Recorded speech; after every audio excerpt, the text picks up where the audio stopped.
শুভ বিবাহ ধারাবাহিকের শুরুতে আমরা দেখতে পাই সুধা এবং তেজ ঠাকুরের সামনে প্রার্থনা করছিল এবং সুধা ঠাম্মির কাছে গিয়ে জিজ্ঞাসা করে জ্যোৎস্না এবং পুলো কোথায়।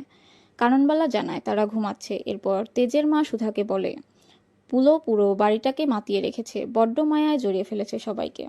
এরপর সেখানে সার্থক এবং ইমন চলে আসে। ইমন সুধাকে বলে তুমিও তো দেখছি এই বাড়ির মায়া ছাড়তে পারছো না, আবার এই বাড়িতে ফিরে এলে এত বড় বড় কথা বলে গেলে, নারী প্রতিবাদী হিসেবে শেষে আবার এই বাড়িতেই ফিরে আসতে হলো। সার্থক বলে এই বাড়ির লোভ সে সামলাতে পারেনি, এত বড় বাড়ি না এসে কি থাকা যায়। এরপর ইন্দ্রজিৎ বসি মল্লিক সুধাকে নিয়ে নানান ধরনের কথা বলতে থাকে এবং বলে সে লোভী, লোভে এই বাড়িতে এসেছে। তেজ বলে তোমার তো দেখছি সুধা ফিরে আসাতে অনেক সমস্যা হয়ে গেল কাকা, তুমি তো কম চেষ্টা করনি আমাকে এবং সুধাকে আলাদা করার জন্য। এই কথা শুনে ইন্দ্রজিৎ কথা ঘোরানোর চেষ্টা করে, কিন্তু সেখানে আশুতোষ চলে আসে এবং সবার সামনে সবটা খুলে বলে বলে সব কিছুর পেছনে ইন্দ্রজিৎ বাবু রয়েছে। সে সাংবাদিককে টাকা দিয়েছিল এবং তেজের রিপোর্ট দিয়েছিল, এমনকি স্কুলে পাঠিয়েছিল এসব খবর প্রচারের জন্য। এসব কথা শুনে ইন্দ্রজিৎ বলে সে এসব কিছু করেনি, কিন্তু আশুতোষ বলে বনিতা সব কিছু স্বীকার করেছে আর আমাদের কাছে সমস্ত প্রমাণ রয়েছে, তো চাইলে আপনার বিরুদ্ধে কিন্তু মামলা করতে পারবো। কাননবালা বলে করতে পারবো কি, করতে হবে, আমি করব, এই মুহূর্তে তুমি এই বাড়ি থেকে বেরিয়ে যাবে। ইন্দ্রজিৎ তার মাকে বলে আমি কোথায় যাব, এই বাড়ি ছেড়ে আমি কোথাও যাব না। এরপর কাননবালা আশুতোষকে বলে ওকে আউট হাউজে নিয়ে যাওয়ার জন্য। তারপর তরি এসে তার মাকে বলে সে পুলো দাদার সাথে দেখা করবে, কিন্তু সুধা বলে পুলো দাদা তো ঘুমাচ্ছে, তুমি তার সাথে পরে দেখা করো।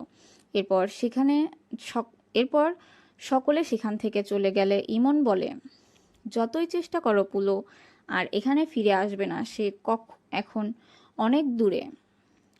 পরবর্তী সিনে আমরা দেখতে পাই সুধা আয়নার সামনে দাঁড়িয়েছিল, তখন তেজ সুধাকে জড়িয়ে ধরে এবং বলে কতদিন পর তোমাকে এভাবে কাছে পেলাম। কিন্তু সুধা তেজকে সরিয়ে দেয় এবং বলে আপনি ভুলে যাবেন না আমি এখানে শুধুমাত্র তরির জন্য এসেছি, আপনি একদম আমার কাছাকাছি আসার চেষ্টা করবেন না। তেজ বলে তুমি কেন এরকমটা করছো, কেন আমাকে ভুল বুঝছো সুধা।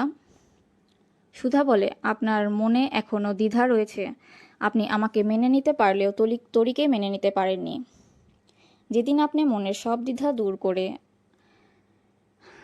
আসবেন আমি সেদিন আপনাকে ক্ষমা করে দেব। তেজ বলে আমি প্রমাণ করে দেব আমি এসব কিছু করিনি, তুমি আমাকে একবার সুযোগ দাও, আমি সব কিছু প্রমাণ করে দিব। পরবর্তী সিনে আমরা আমাদের জ্যোৎস্নার ঘর দেখানো হয়। সেখানে সুধা তার সাথে দেখা করতে গিয়ে দেখে জ্যোৎস্না বেঘরে ঘুমাচ্ছে, তাই সুধা আর জ্যোৎস্নাকে ডাকে না।